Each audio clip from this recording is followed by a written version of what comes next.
Hai anak negeri, piye kabare? Semoga baik-baik saja yo. Ketemu lagi nih dengan aku, Afif Amar. Siang ini, aku akan mengajak anak negeri semua berpetualang mengenal lebih jauh daerah yang terkenal sebagai kota proklamator, yaitu Blitar yang terkenal akan keindahan alam dan budayanya. Wes, sekarang sudah pada siap bertualang toh? Yuk, ikuti aku. Bukan anak negeri namanya kalau mainnya nggak di alam. Ini dibocoknya nanti toh ini. Ning kono lho Mas, golek kerang. Golek kerang kan? Iya, tinggi apa? Gedeen. Langsung dimasak wae no. Enggak. Golek gawe apa iku? Iya tinggi, golek lobster tuh.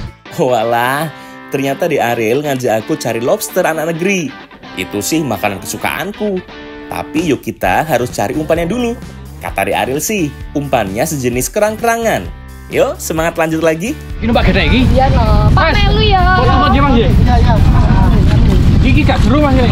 Enggak ada. Ini kudu nganggo iki Mas. Iya, harus.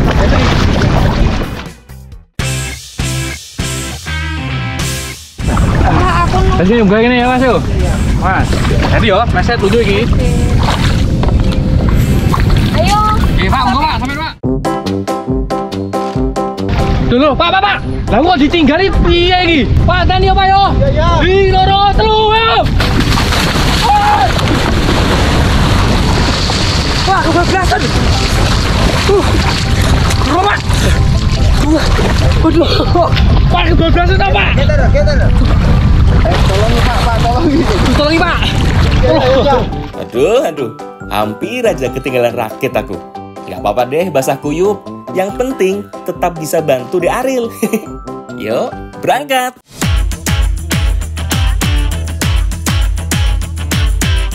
Ini dia nih anak negeri. Wilayah Muara Pantai Jebring di pesisir selatan Kabupaten Blitar yang memiliki pemandangan alam indah dan juga hasil bahari yang melimpah. Kira kita lagi menyusuri Sungai Kenongo. Kita mau menuju salah satu tempat untuk mencari kerang. Nah, kerangnya ini bakal kita jadikan umpan untuk mencari lobster. Wah, sehat ora iki, Bril? Ora kok. Tenang yo. Tenang. Wes. Udah gak sabar nih anak negeri. Udah kebayang kan nikmatnya daging lobster yang ada manis-manisnya? Oh iya anak negeri, mengendarai rakit bambu seperti ini bukanlah hal yang mudah. Kita harus pandai-pandai menjaga keseimbangan agar rakit melaju dengan seimbang sesuai arah yang kita inginkan. Nah, lera. Jadi, awas. Jadi. Pak, apa nih? Ya, Pak. Bukan ya, Pak.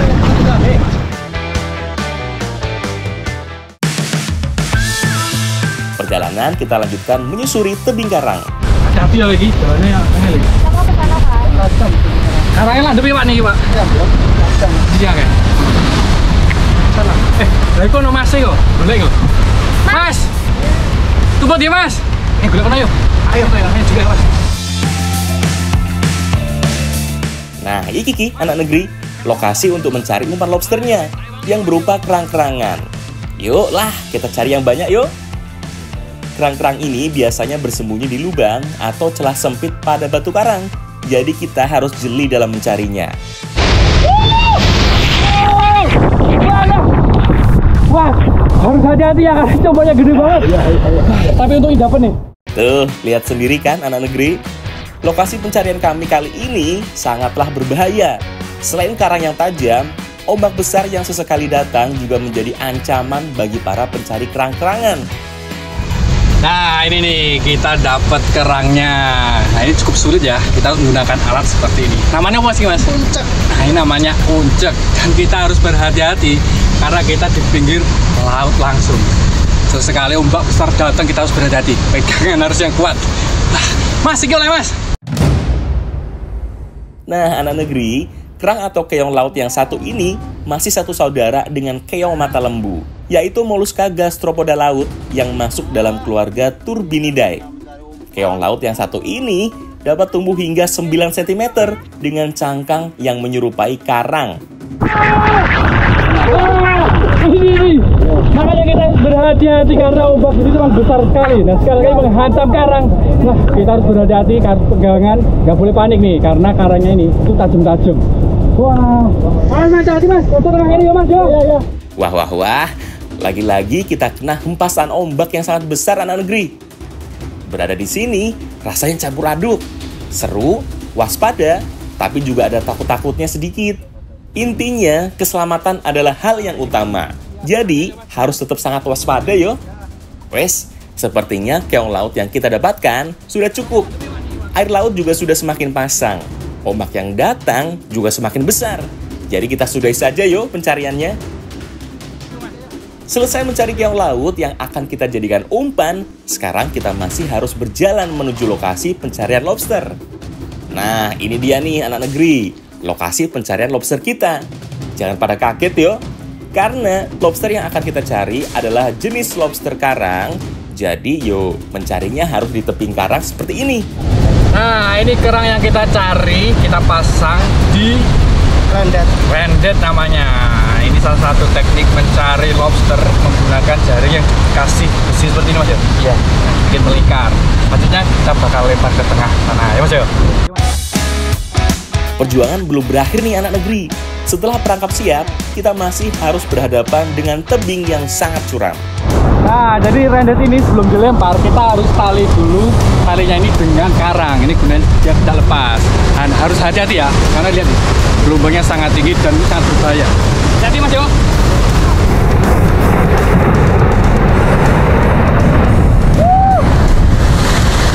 Mas, hati-hati dulu Mas yo. Nah, jadi setelah rendetnya kelempar ke tengah, selanjutnya kita harus menunggu sampai lobsternya itu dia nyangkut di jaringnya kita atau rendetnya kita. Itu kurang lebih 1 jam lamanya. Yuk Mas, rendetnya Mas yo. Nah, sambil menunggu, lihat tuh anak negeri. Pemandangan dari tebing karang ini ternyata indah juga yo. Lokasi dengan pemandangan indah ini berada di pantai Songgolangit, Blitar. Wah, itu Mas. Wah, wah, gede ini Mas. Wah, ternyata di Patung Endek Songgolangit ini tuh lobsternya besar-besar. Bahkan ini satu rendet itu bisa dapat 2 ya Mas yo. Iya. Bahkan bisa lebih Mas yo. Bisa lebih Mas. Lobster yang lihat nih. Lu rek, gede-gede kok ini rek. Wah, nyenang nih Mas yo. Yes Mas, ayo dicuri Mas yo. Oh iya anak negeri, lobster yang kita dapat ini ada beberapa jenis. Ada lobster hijau dan ada juga lobster batu. Bebatuan dan karang ini adalah rumah bagi lobster. Mereka senang tinggal di tempat seperti ini karena dapat bersembunyi dari predator dan juga dapat berkembang biak dengan baik. Nah, hewan laut yang satu ini bersifat nokturnal alias aktif di malam hari. Kalau siang hari, lobsternya seringnya menghabiskan waktu untuk bersembunyi. Jadi pas banget yo, kita melempar perangkapnya di sekitar tebing karang ini. Karena lobster akan keluar dan terjebak ke dalam rendet saat hendak makan. Wow, iki lho. Gede-gede ini iki ya Rel ya. Gede nek kuno lho. Nah, anak negeri. Iki lho. Gede nih lobster ning endi Mas iki? Patung Endek Songgolangit Blitar. Gede-gede yang ini ki, wah, karena alam memberi banyak manfaat. Ayo, coba nih Mas, gimana Mas? Cerah. Mas.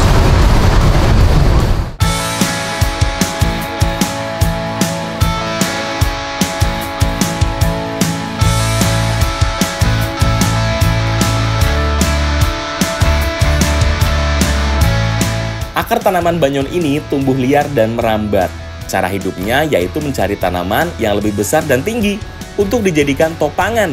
Karena tanaman banyon ini sangat tergantung dengan sinar matahari. Jadi masyarakat di pesisir Blitar ini menjadikan akar banyon ini sebagai alternatif untuk bertahan di alam. Dalam keadaan darurat, jika kesusahan menemukan sumber air yang bersih. Ayo tiup lagi Pak, biar air yang keluar juga banyak.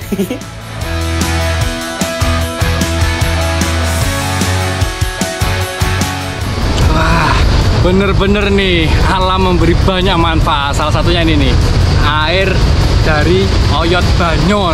Nah ini nih, keluar airnya dan rasanya itu dia tawar seperti air putih. Dan ini seger banget, bener-bener seger. Nah, cocok nih untuk penyembuh saat kita dehidrasi. Lanjut yuk, kembali yuk. Kembali yuk.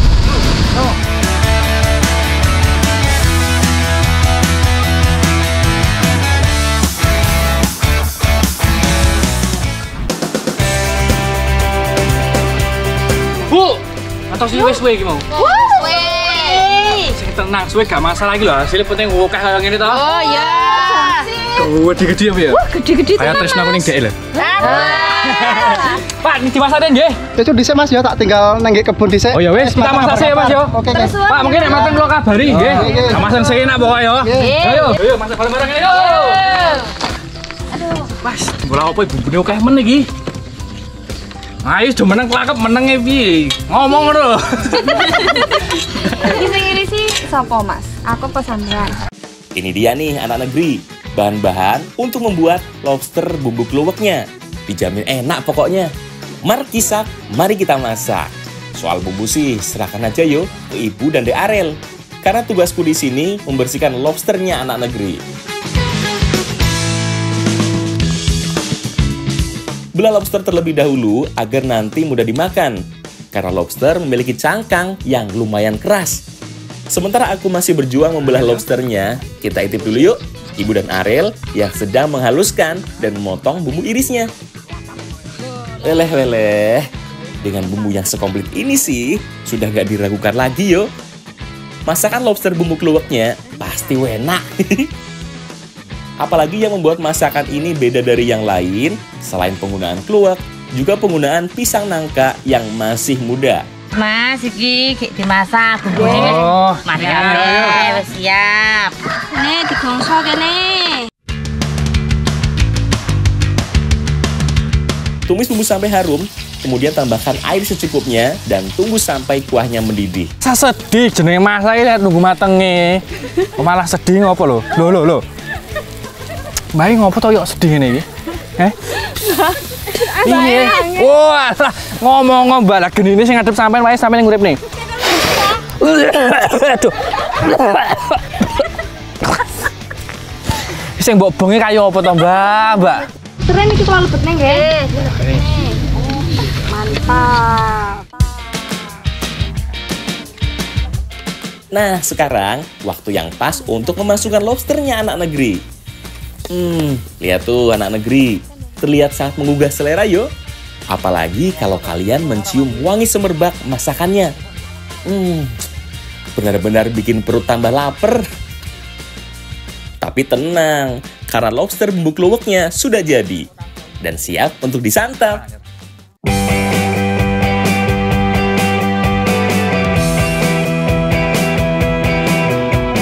Iki lho rek, lobster bumbu kluweke wis mateng. Nah, tanda dari udah matengnya itu warna itu berubah menjadi merah menyala seperti ini. Wis monggo dinikmati bareng-bareng.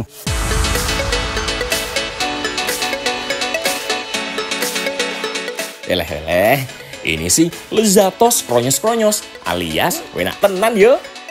Emang paling pas yo anak negeri, makan dari hasil tangkapan sendiri. Benar-benar enak dan puas sekali.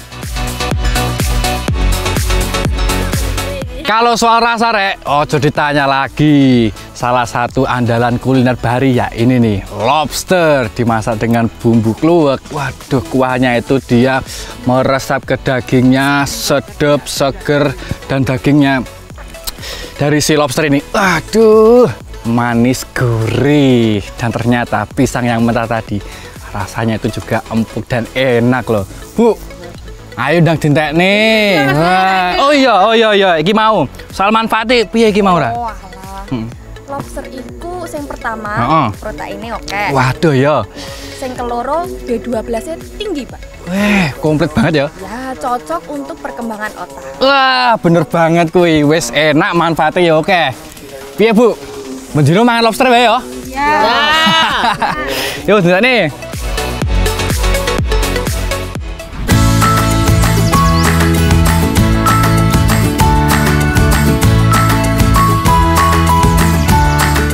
Blitar identik dengan coklat. Meski tidak memiliki lahan perkebunan yang sangat luas, nyatanya coklat menjadi identitas dari Blitar. Nah, sekarang aku lagi sama Mas Nardi di kebun kakao, mau melakukan perawatan dan mencari kakao yang siap panen. Nah, kalau buah kakaonya dirubung semut kayak gini, bukan berarti jelek yo, tapi ada fungsinya sendiri. Nah, jadi ada tekniknya tersendiri nih dalam memetik buah kakao. itu dengan gunting seperti ini. Jadi nggak boleh diputar. Itu karena itu bisa merusak pohonnya Mas ya. Jadi bisa serat dan pohonnya itu nggak mau berbunga lagi. Nah, buah kakonya sudah cukup, Iki. Tapi penasaran aku sama buahnya. Gimana yo rasanya? Karena kulit buah kakao keras, untuk membukanya harus dibenturkan pada benda keras. Nah, seperti ini bentuk buah kakao anak negeri. Dalamnya putih dan berbiji-biji. Nah, Mas, ini apa? Boleh dimakan langsung? Boleh. Tenang ya. Ini aku keracunan kok ya. Jajal Mas ya.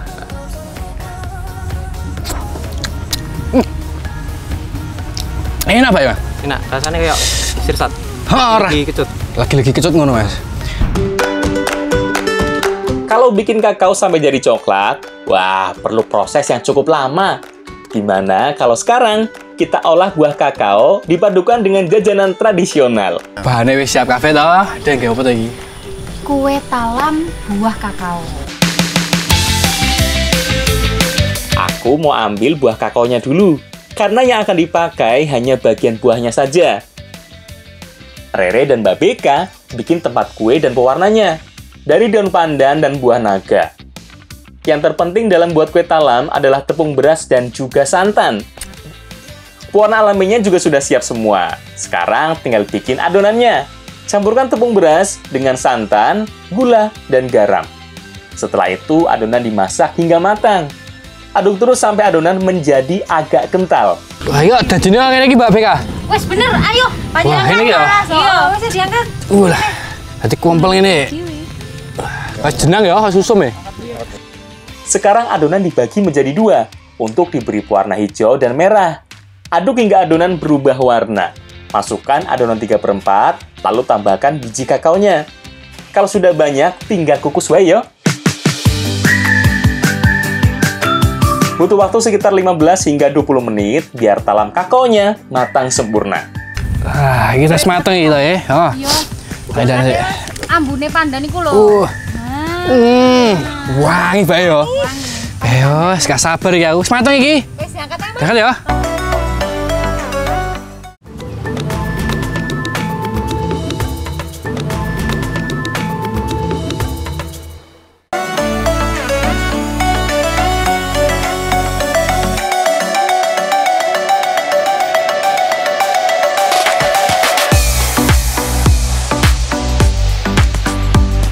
Nah, iki talam kakaonya sudah bisa dinikmati. Kalau warna-warni kayak begini, bikin tambah lapar yuk. Meskipun dengan bumbu yang sederhana, kue talam ini rasanya tuh dia manis gurih.